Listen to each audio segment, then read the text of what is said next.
নমস্কার, welcome to my channel JS coaching. আমি অনেক আজ আমি শুরু করছি ক্লাস 10 এবিটি টেস্ট পেপারের 495 পেজের যে ম্যাথের কোয়েশ্চেন সেট রয়েছে সেই কোয়েশ্চেন সেটের সমস্ত এমসিকিউ, এসএকিউ, ভিএসএকিউ নিয়ে আলোচনা করব। তো শুরু থেকে শেষ পর্যন্ত অবশ্যই ভিডিওটাকে দেখবে এবং তোমার বন্ধুদের মধ্যে ভিডিওটাকে শেয়ার করে দেবে। তো চলো শুরু করছি আজকের ভিডিও। তাহলে পেজ নাম্বার 495-তে যে কোয়েশ্চেন সেট আছে সেটা নিয়ে আমরা আলোচনা করব। তো ফার্স্ট কোয়েশ্চেনটা কি আছে?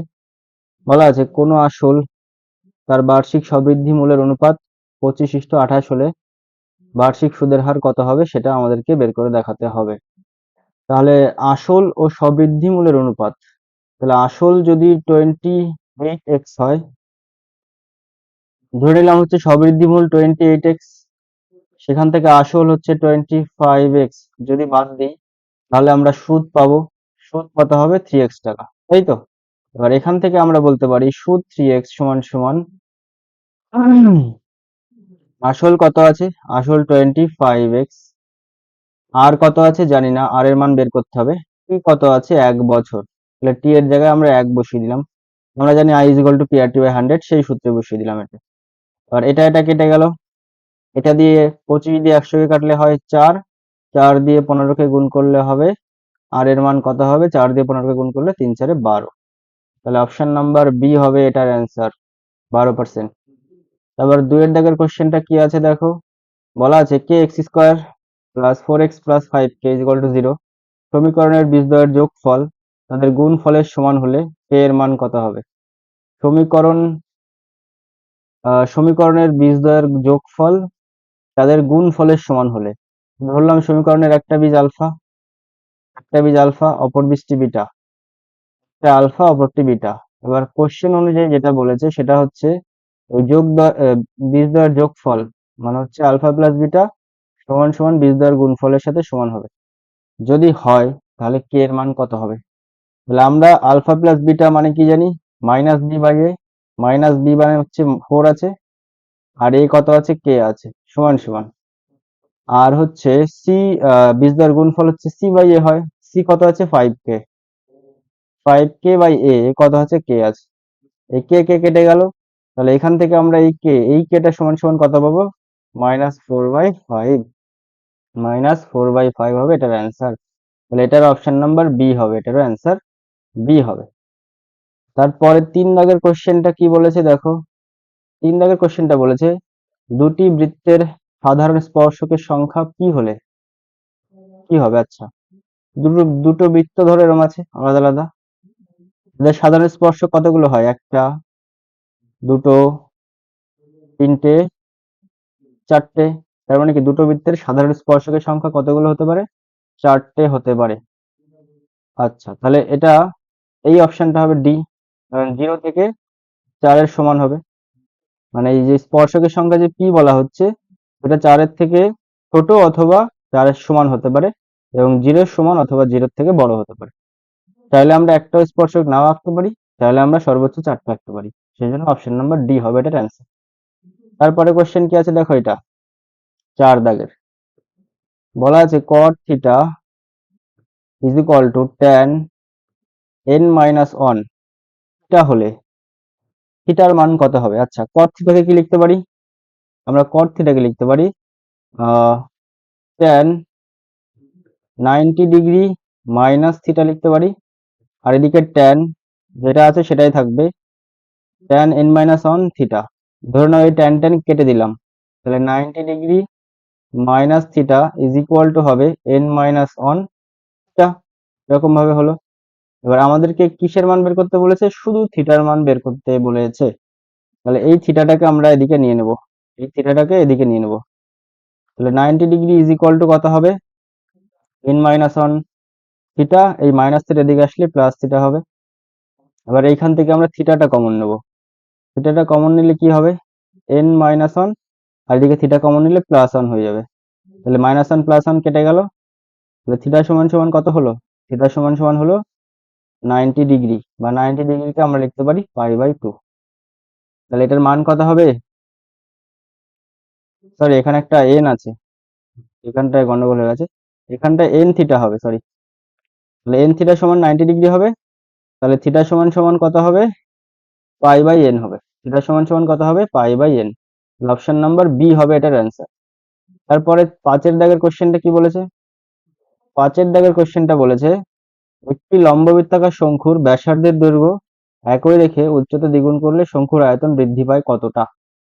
তাহলে একটা লম্ববৃত্তাকার শঙ্কুর ব্যাসার্ধের দৈর্ঘ্য একই থাকবে, উচ্চতা দ্বিগুণ করলে আয়তন, ধরলাম শঙ্কুর উচ্চতা এইচ, ব্যাসার্ধ আর, তাহলে এই অবস্থায় শঙ্কুর আয়তন কত, ওয়ান থার্ড মানে 1/3 পাই আর স্কোয়ার এইচ। এখন ব্যাসার্ধ একই থাকবে কিন্তু উচ্চতা দ্বিগুণ করা হবে মানে 2h করা হবে, তখন আয়তন কত হবে, 1/3 পাই আর স্কোয়ার 2h হবে, মানে আয়তন দ্বিগুণ হয়ে যাবে, মানে 2 ইন্টু 1/3 পাই আর স্কোয়ার এইচ। তার মানে আগে আয়তন যা ছিল তার দ্বিগুণ হয়ে গেছে, তার মানে হচ্ছে আয়তন কতটা বৃদ্ধি পাবে, 100% বৃদ্ধি পাবে। দ্বিগুণ হয়ে যাওয়ার জন্য আয়তন 100% বৃদ্ধি পাবে। তাহলে অপশন নাম্বার এ হবে এটার অ্যান্সার। 6 দাগের কোশ্চেনটা কি বলেছে, 20, 24, 25, 30 তথ্যে 27 না থাকলে মধ্যমা হ্রাস পায় কতটা। তাহলে কতগুলো সংখ্যা আছে, 1, 2, 3, 4, 5, 6, 7, 8, 8খানা সংখ্যা আছে, তার মানে মধ্যমা হবে দুটো, মাঝের দুটো সংখ্যার গড়। তাহলে 26 প্লাস 27, 26 প্লাস 27 বাই 2 করলে যেটা হবে ওটাই হবে মধ্যমা। তাহলে 26 আর 27 যোগ করলে হয় 53, 53কে 2 দিয়ে ভাগ করলে 26.5। এইবার যদি 27 না থাকে মানে এই সংখ্যাটা না থাকে, তাহলে কতগুলো সংখ্যা হবে, 7খানা সংখ্যা হবে, তার মানে মাঝের সংখ্যাটা হবে তার গড়, মাঝের সংখ্যাটা হবে তার মধ্যমা, মানে 26 হবে তখন মধ্যমা যদি 27 না থাকে। তাহলে এই অবস্থায় মধ্যমা আগে 26.5 ছিল, এখন 26 হয়েছে, তাহলে কতটা পরিমাণ হ্রাস পেয়েছে মধ্যমা, 0.5 পরিমাণ হ্রাস পেয়েছে। অপশন নাম্বার সি হবে এটার অ্যান্সার। আশা করি প্রত্যেকটা কোয়েশ্চেনের অ্যান্সার সবাই বুঝতে পেরেছো। তারপরে বলেছে 3টি ক্রমিক সমানুপাতি ধনাত্মক সংখ্যার গুণফল 64 হলে তাদের মধ্য সমানুপাতি কত হবে। আচ্ছা, ধরলাম 3টি ক্রমিক সমানুপাতি, একটা এ, ধরলাম ক্রমিক সমানুপাতিগুলি হচ্ছে এ, বি, সি।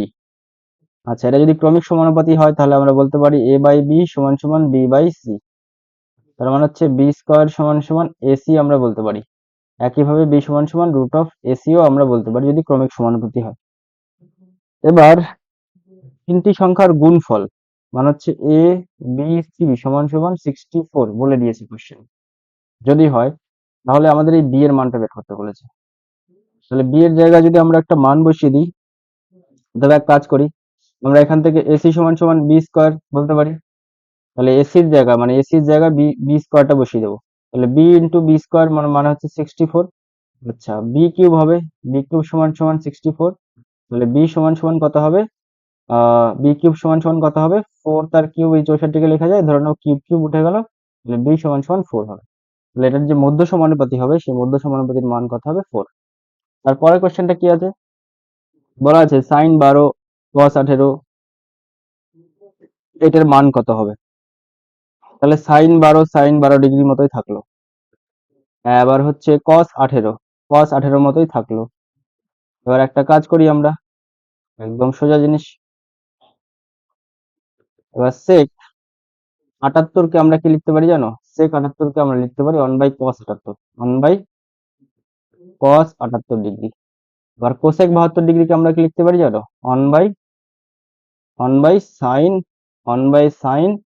72 ডিগ্রি। এবার এক কাজ করি, সাইন 12 ডিগ্রি থাকলো, cos 18 ডিগ্রিও থাকলো, এবার cos 78 ডিগ্রিকে ওটাকে আমরা চেঞ্জ করবো। এবার cos 78কে লেখা যায় sin 90 মাইনাস, ধরে নাও এটা sin 78কে লেখা যায় 90 - 12 ডিগ্রি, তাই তো। এবার sin 72 ডিগ্রিকে লেখা যায় হচ্ছে sin 90 - 18 ডিগ্রি, তাই তো। এবার থাকলো এটা sin 12 degree cos 18 degree into এটা হচ্ছে 1/cos 90 - থিটা, cos 90 - থিটা মানে হচ্ছে sin থিটা মানে হচ্ছে sin 12 ডিগ্রি। আর এটাকে কি লেখা যায়, 1/sin 90 - থিটা মানে হচ্ছে cos থিটা মানে হচ্ছে cos 18 ডিগ্রি। 18 কেটে গেল, 12 কেটে গেল, কেটে গিয়ে কত থাকলো, 1। এটার অ্যান্সার কত আসবে, 1 আসবে। আশা করি কোশ্চেনের অ্যান্সার সবাই বুঝতে পেরেছো। তারপরের যে কোশ্চেনটা আছে, একটি গ্রামে বর্তমান জনসংখ্যা পি এবং প্রতি বছর জনসংখ্যা বৃদ্ধির হার 2% হলে 2 বছর পরে জনসংখ্যা কত হবে? একদমই সোজা। তাহলে 2 বছর পরে কি জনসংখ্যা হবে? P into 1 + 2r/100 to the power কত হবে? 2। এই 2 দিয়ে যদি 100 কে কাটো তাহলে নিচে 50 হয়ে যাবে। তাহলে P into 1 + r/50 to the power 2 হবে 2 বছর পরে ওই গ্রামের মোট জনসংখ্যা। আশা করি কোশ্চেনটার অ্যান্সার বুঝতে পেরেছো। তারপরে কোশ্চেনটা কি আছে? একটি ঘনকের প্রান্তরেখার সমষ্টি। একটা ঘনকের প্রান্তরেখা বলতে কি বুঝি? ঘনকের বাহু সংখ্যা বুঝি। তাহলে একটা ঘনকের ধরলাম বাহুর দৈর্ঘ্য হচ্ছে a একক, তাহলে এরকম 12টা বাহু থাকে, তাহলে 12a সমান সমান কত হবে? 24 কোশ্চেনে বলে দিয়েছে। তাহলে a সমান সমান কত পাবো? 2। তাহলে আমাদের আয়তন বের করতে বলেছি। ঘনকের আয়তন কি হয়? a কিউব, মানে হচ্ছে 2 এর কিউব করে দেবো, 2 এর কিউব করলে কত হবে? 8 হবে। তাহলে 8 ঘন একক হবে, সরি এটা না, 8 ঘন একক হবে এই ঘনকের আয়তন। আচ্ছা, বৃহত্তর সূচক ওজাই, ক্ষুদ্রতর সূচক ওজাই যে বিন্দুতে পরস্পরকে ছেদ করে সেই বিন্দুর ভুজ হলো পরিসংখ্যা বিভাজনের মধ্যমা। সেই বিন্দু হচ্ছে পরিসংখ্যা বিভাজনের মধ্যমা। আশা করি কোশ্চেনটার অ্যান্সার সবাই বুঝতে পেরেছো। তারপরে যে সত্য মিথ্যাগুলো আছে সেইগুলো। একটি ব্যবসায় এ ও বি এর মূলধনের অনুপাত এত, এ এর মোট লাভ 80 টাকা হলে বি এর লাভ হবে 100 টাকা। দেখো এ ইস টু বি কত আছে? মানে মূলধনের অনুপাত দেওয়া আছে 5:4। এবার এ এর মোট লাভ যদি 80 টাকা হয় তাহলে বি এর মোট লাভ 80-র থেকেও কম হওয়ার কথা। তার কারণ কি? এর মূলধন কম। কিন্তু কোশ্চেনে বলে দিয়েছে 100 টাকা, তার মানে 80, তার মানে 80-র থেকে বেশি বলে দিয়েছে। তাহলে এটা কি হবে? এটা মিথ্যা হবে।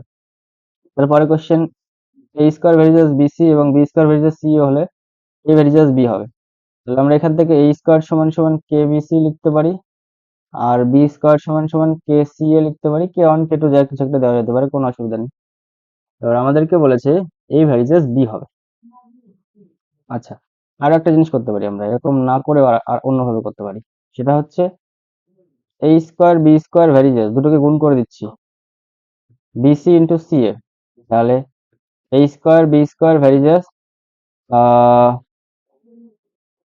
বি ইন্টু সি স্কোয়ার এ। তার মানে কি দুটো সেম আসছে না, মানে হচ্ছে এ ভেরিজাস বি কখনোই হতে পারবে না, এটা এটা মিথ্যা হবে। তারপর তিনেরটা, এটা হলে এর সরলতম মান কি 1 হবে?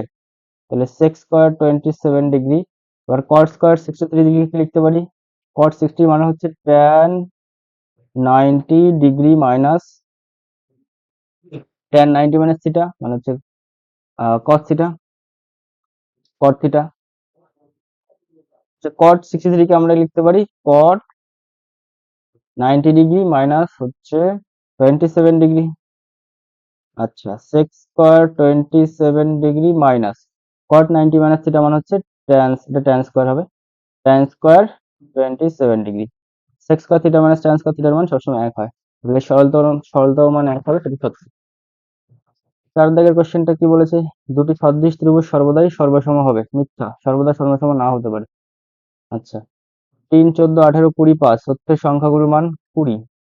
দেখো এর কোনো সংখ্যাগুলোর মান নেই, কারণ সবার পরিসংখ্যায় 1 1 করে আছে। তাহলে প্রত্যেকেই কিন্তু এখানে সংখ্যাগুলোর মান হতে পারতো, প্রত্যেকেই সংখ্যাগুলোর মান হতে পারতো, শুধুমাত্র 20 না। তাহলে এটা মিথ্যা হবে। তারপরে বলেছে একটি লম্ববৃত্তাকার চোঙাকৃতির ড্রামের ব্যাসার্ধের দৈর্ঘ্য আর একক, উচ্চতা 8 সেন্টিমিটার, ড্রামে অর্ধেক জলপূর্ণ থাকলে জলের আয়তন হবে এত। বলেছে একটি লম্ববৃত্তাকার চোঙের ড্রামের ব্যাসার্ধের দৈর্ঘ্য, এরকম একটা ড্রাম আছে, তার ব্যাসার্ধ হচ্ছে আর একক, উচ্চতা এইচ একক, ড্রামে অর্ধেক জলপূর্ণ থাকলে জলের আয়তন হতো half of pi R square H. কিন্তু এখানে শুধু পাই আর স্কোয়ার এইচ বলে দিয়েছে। তাহলে এটা মিথ্যা হবে, তাহলে এটা মিথ্যা হবে। আশা করি সমস্ত কোশ্চেনগুলির অ্যান্সার সবাই বুঝতে পেরেছো। ভিডিওটা শুরু থেকে শেষ পর্যন্ত দেখার জন্য সবাইকে অনেক অনেক ধন্যবাদ, এবং ভিডিওটাকে তোমার বন্ধুদের মধ্যে অবশ্যই শেয়ার করো যাতে চ্যানেলটা খুব দ্রুত গ্রো করতে পারি। Thank you so much for watching my video.